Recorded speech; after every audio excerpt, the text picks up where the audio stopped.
Xisbiga muxaafidka kulmiye ayaa si adag uga jawaabay hadaladii ka soo yeedhay siyaasiga Dr Maxamed Cabdi Gaboose waxaana arintaasi jawaab ka bixiyay gudoomiyaha golaha dhexe xisbiga kulmiye Maxamuud Jaamac Warfa oo waraysi siinayay telefishinka Saab isagoo Dr Gaboose la xiriiriyay inuu gacan saar la leeyahay jabhadu hogaamiye Korneyl Caare isagoo arintani ka hadlayna wuxuu yiri Cabdi Gaboose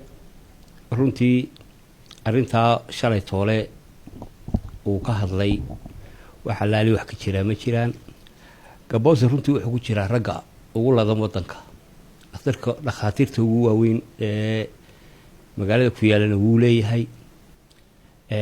maalintii waxa laga yaabaa inuu 300 qof eego oo $50 diagnosis-gooda marka lagu daran waxa laga yaabaa inuu maalintii dakhligiisu raga ugu dakhliga badan inuu ku jiro nabadda uu leeyahay taasiba waxay ku cadeyn kartaa inay tahay nabadda uu wadanka ku joogo ayay ku cadeyn kartaa anu Gaboose mid baan u aqaanay oo nabadda maanta uu dhakhtarka weyn ku maamulayo rag baa keenay ma arag Gaboose weligii isaga oo meel nabad ka shaqeynayo nabad dhex taagan weligii ma arag inuu dhaleelo way jirtaa wuxuu kamid ahaa Gaboose ragii gacan libaax abaabulayay go'aamada aad u khaldan ka soo saaray weligii ma arag shir beel Soomaaliyeed ay ku shirto oo aanay Soomaaliland ku taageerin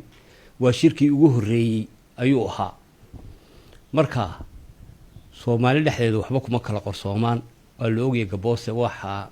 la ogyahay inuu yahay raga contribution-ka ugu badan ku bixiya Caare isagoo xaggana ummadii ku dhiig miiranaya xaggana in uu rasaas ugu soo dhiibo ninka Caare la yiraahdo uu ilaa ya waxa weeye waa mid subxaana leh dhanka kale gudoomiyaha golaha dhexe xisbiga kulmiye wuxuu soo dhaweeyay heshiiska nabadeed ay wada gaadheen beelaha walaalaha ee wada degmada Ceelafweyne gobolkaasi Sanaag waana hambalyeynaya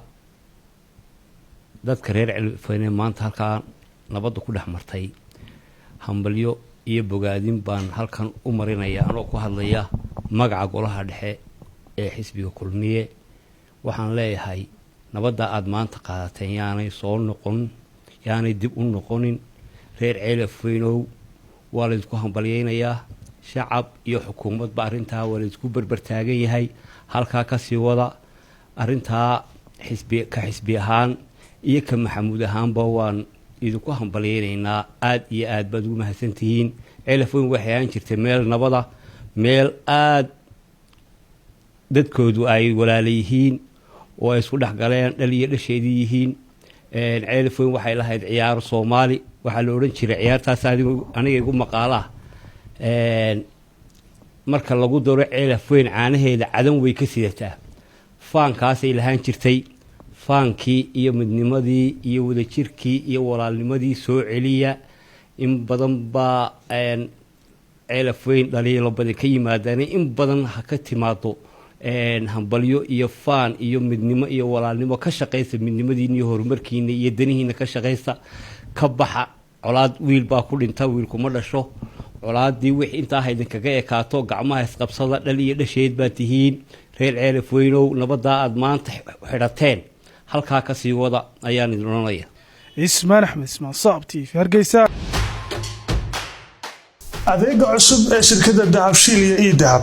casriyeynta hanaanka cusub ee xawilaadda Dahabshiil haddaba macmil adeegan cusub ee casriga ahi waxa uu ku sahlayaa in adigoo jooga gurigaaga hoose goobtaada shaqo aad lacag ugu xawishid asxaabtaada iyo ehelkaaga jooga daafaha dunida